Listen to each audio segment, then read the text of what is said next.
இங்க வந்திருக்கிற அனைத்து expectant mothers, new mothers, family members, respected doctors and my dear friends, guests எல்லாருக்கும் Thaimai hospital சார்பாக என் மனமார்ந்த வணக்கங்கள். தாய்மை ஹாஸ்பிட்டலில் நம்ம நம்பிக்கை என்னென்னா, ஹெல்த்தி மதர்னா ஹெல்த்தி ஃபேமிலினா ஹெல்த்தி சொசைட்டி. பிரெஸ்ட் ஃபீடிங் ஒரு ஃபீடிங் மெத்தட் மட்டும் இல்லை, அது ஒரு பேபியோட first vaccine, first nutrition, first bond with the first mother. Breast ஃபீடிங்கில் கொடுத்தா தாய்ப்பாலில் என்ன இருக்கும்? எல்லா நியூட்ரியன்ஸும் இருக்கும் நீங்கள் சொன்ன மாதிரி.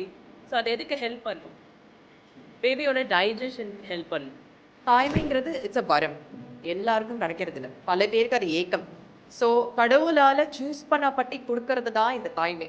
ஸோ அப்படி கடவுளால் சூஸ் பண்ணப்பட்ட நீங்கள் எல்லாரும் எங்களை பார்க்க வந்ததுக்கு நாங்கள் தான் ஆப்பர்ச்சுனிட்டியாக ஃபீல் பண்ணுறோம் உங்களை பார்க்கறதுக்கு. ஸோ அந்த ஆப்பர்ச்சுனிட்டி கொடுத்ததுக்கு thank you. What we are going to see is how to make these breastfeeding practices and habits sustainable. At least அந்த 6 months ஆஃப் எக்ஸ்க்ளூசிவ் பிரெஸ்ட் ஃபீடிங்கை கண்டிப்பாக உங்கள் குழந்தைங்களுக்கு கொடுத்து அந்த குழந்தைக்கான ஹெல்த்தியான ஒரு லைஃப்பை ஒரு செட் பண்ணி கொடுக்கணுன்றது மட்டும் தாய்மை சார்பாக நான் கேட்டுக்கிறேன்.